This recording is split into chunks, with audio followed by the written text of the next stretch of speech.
그럼 우리가 태어나면 누구도 예외 없이 우리가 원치 않고 피하고 싶은 상황들을 우리 만나게 되는데요. 성경을 보니까 요셉도 형들에게 팔리는 상황 만나기도 되고, 다윗도 사울왕에게 쫓겨서 도망자 시간 지나가기도 하고, 사도 바울도 복음 전하다가 감옥에 수차례 갇히는 그런 상황, 정말 피하고 싶고 변화시키고 싶은 그런 상황을 맞이하게 되었는데, 우리에게도 이러한 상황이 주어지면 할 수만 있다면 저희도 피하고 싶고 변화시키고 싶고, 그러한 본성이 우리 모든 인간 안에 있는 것 같아요.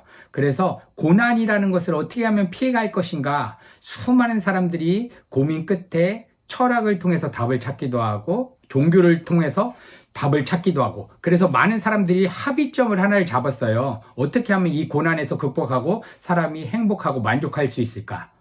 그것은 지금보다 조금 더 윤택한 삶, 어려움이 좀 덜한 삶으로 가게 되면 행복하고 기쁠 것이다 라고 하는 생각을 갖고 모든 사람들이 함께 연합해서 문명을 발전시키기 시작했습니다. 그래서 지금 과학, 의학, 문화 이런 게 50년 전, 100년 전과 비교하면 상상할 수 없을 정도로 엄청나게 지금 문명이 발달했잖아요.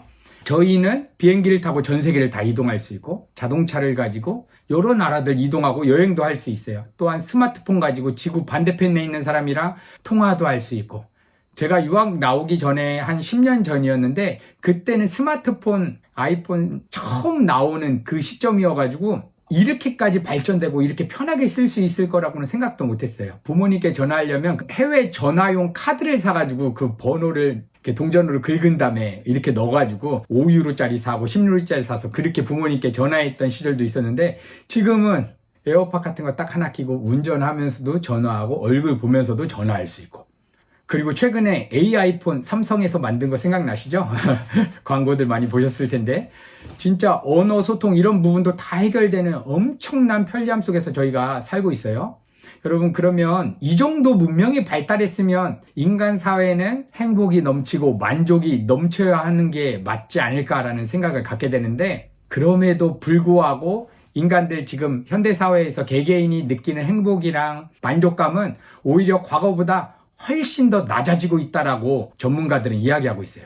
그래서 우리가 TV 같은 거 보면 오은영 박사님 나오셔가지고 수많은 사람들의 심리를 상담하는 그러한 일들이 요즘에는 굉장히 많은데, 이 모든 사람이 행복하다고 하는 그 지점에 도달했는데 행복이라는 것을 손에 못 쥐어내는 거예요. 그래서 수많은 연예인들, 재벌가들이 엄청난 성공과 재력을 얻었음에도 불구하고 우리가 TV 보면 마약 중독에 빠지기도 하고 자신의 생명을 끊는 일이 발생하는 것을 보면서 우리가 생각해야 되는 것은, 이 세상의 부요함과 내가 원하는 대로 삶이 펼쳐지는 것에서는 진정한 행복과 만족이 없다. 그리고 어떠한 이 세상 지구 전체를 우리가 다 가져도 인간 안에 있는 뻥 뚫려 있는 그 근원적인 공허감과 불안감은 해결되지 않는다, 이것을 보여주고 있는 것 같아요. 그래서 우리가 먼저 생각해야 되는 것은, 가장 본질적으로 인간은 무엇인가? 우리는 왜 태어났는가? 우리는 왜 인생을 살아가야 하는가? 이거에 대한 본질적인 질문을 각자에다 또 해봐야 되고, 이거에 대한 답을 어떤 종교를 통해서든 어떤 선생님을 통해서든 반드시 찾아야 돼요. 이거 찾지 않으면 정말 인생은 공허감 속에서, 허비감 속에서 살 수밖에 없습니다. 여러분, 그래서 우리는 어떠한 의지를 갖지 않았는데 태어나 보니까 여기 계신 분들은 남성으로 태어났고, 어떤 분은 여성으로 태어났고, 한국 사람으로, 부모님은 우리가 결정 안 했는데 이런 부모님들이 그냥 주어져 있어요. 우리가 결정하지 않았는데 위로부터 우리에게는 모든 것이 다 주어져 있는데, 이런 것에 대한 근원적인 질문을 막 수많은 철학자들, 수많은 종교에서 하게 됐는데, 우리 기독교에서 우리를 창조하신 하나님은 명확하게 한 절로 인생의 의미에 대해서 기가 막힌 대답을 주세요. 이사야서 43장 7절인데요. 무릇 내 이름으로 일컫는 자 곧 내가 내 영광을 위하여 창조한 자를 오게 하라. 그들을 내가 지었고 만들었느니라. 이 세상 그 어떤 종교에서도 우리를 창조했다, 어떠한 목적으로 창조했다, 이런 종교가 없어요. 그런데 우리 기독교에서 하나님은 우리를 창조했는데 어떤 목적으로 창조했다라고 하냐면 내 영광을 위하여. 그러니까 인간 안에 있는 가장 근원적인 죄는 하나님의 영광이 아니라 내 영광을 위해서 살고자 하는 그 속성이 인간 안에 있는 가장 큰 죄 같아요. 그런데 이 하나님의 영광을 위해서 내 삶이 존재한다라고 하는 이것을 망각한 채 삶을 살아가게 되면 그 어떤 이 세상의 풍요가 주어져도 진정한 행복과 기쁨을 느낄 수 없다. 이게 성경에서 주는 인생에 대한 정답이에요. 왜냐하면 그게 하나님의 창조 질서예요. 우리가 하나님의 영광을 위해서 직장을 가고 가정생활을 하고 자녀를 양육할 때 그곳에서만 행복이 있도록 하나님이 아예 정해 놓으셨어요. 하나님이 하늘 만들고 땅을 만들고 바다가 여기까지만 바다해, 이거 하나님이 정해 준 것처럼 인간 안의 진정한 행복은 하나님의 영광이라고 하는 목적지로 삶을 살아갈 때만 진짜 행복이 있다. 이때 실수할 수도 있고 넘어질 수 있지만 이 안에만 진짜 행복이 있다. 이렇게 말씀해 주셨어요. 그러면 여기서 우리가 본질적인 질문을 하나 해야 되는데요. 하나님의 영광을 위해 살아간다는 것이 무엇인가? 많은 사람들은 하나님의 영광이라고 하면 남들이 다 부러울 만한 어떠한 높은 자리에 올라갈 때 하나님의 영광이 드러날 것이다 라고 생각해서 연말에 시상식 할 때 연예인들, 내가 드라마에서, 내가 요번 연극에서, 요번에 어떤 배역에서 좋은 역할을 해서 흥행을 끌었습니다. 이때 모든 것이 하나님의 영광입니다. 그 다음에 우리 성악가들이 콩쿠르에 나가서 우승했을 때 모든 것이 하나님의 영광입니다. 그래서 유튜브나 어떤 기독교 방송 보면 다들 간증하는 사람들의 내용들이 뭐냐면 어려운 삶이었는데 하나님을 의지했더니 이렇게 성공했다. 여러분 근데 한번 생각해 보세요. 사업에 실패할 수도 있죠. 직장을 잃을 수도 있고 코로나 걸려가지고 정말 어려움에 빠질 수도 있고 유학 가서 우리 유학생들 정말 전심을 다해서 노래 공부하고 수많은 돈을 투자해서 레슨을 받았는데 도저히 실력이 오르지 않고 얘들은 안 되겠다. 음악을 포기하는 분들도 계세요.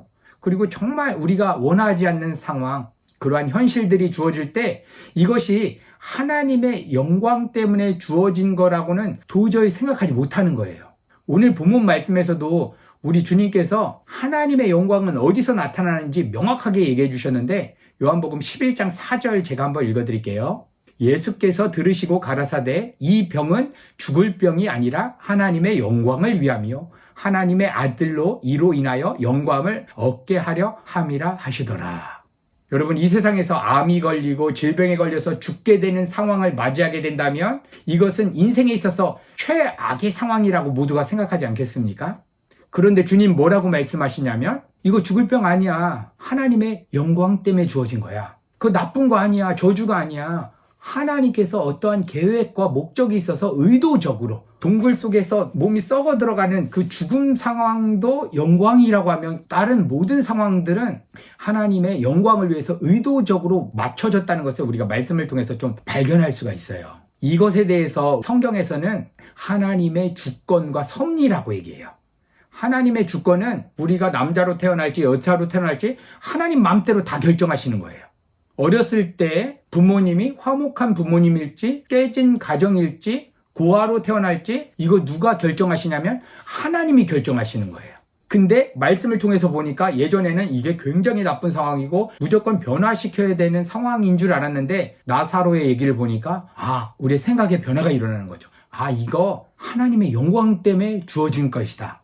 내 짧은 지성으로 다 이해할 수 없지만 하나님이 그렇게 정하시고 계획했다면 이건 반드시 선한 것일 것이다.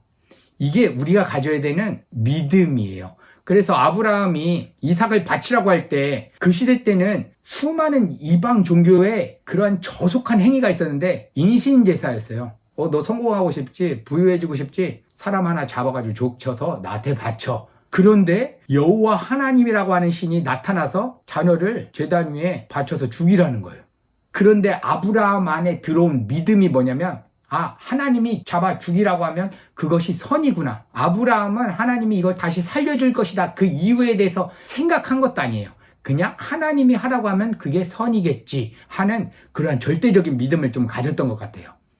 그래서 우리의 인생 가운데 주어지는 여러 가지 어려운 순간에 우리가 이 문제를 해결하는 근원적인 열쇠가 있는데요. 그것이 바로 이것입니다. 지금 나에게 주어진 삶의 현실은 내 머리로 다 이해할 수 없지만 하나님의 영광 때문에 의도적으로 하나님께서 작정하시고 계획해서 지금 삶의 현실이 주어졌다. 근데 우리는 안 믿어지죠. 이거 바꾸고 싶고 변화시키고 싶고 걱정 염려가 일어나요. 그때 우리가 해야 되는 것은 성령 하나님께 도우심을 구해서 성령 하나님, 내가 이거 하나님의 주권과 뜻을 믿을 수 있도록 도와주세요. 우리가 그렇게 기도하면 성령님께서 반드시 도와주세요. 그래서 이렇게 기도하는 거예요. 하나님, 유학 오고 이민 와서 이제 많은 시간들을 이탈리아에서 보내고 있고 밀라노에서 보내고 있는데 앞으로 미래가 보이지 않고 막막합니다. 지금 내 삶에 직장 문제가 있고 건강 문제가 있고 자녀 문제가 있고 또 앞으로 미래에 여러 가지 걱정들이 있습니다.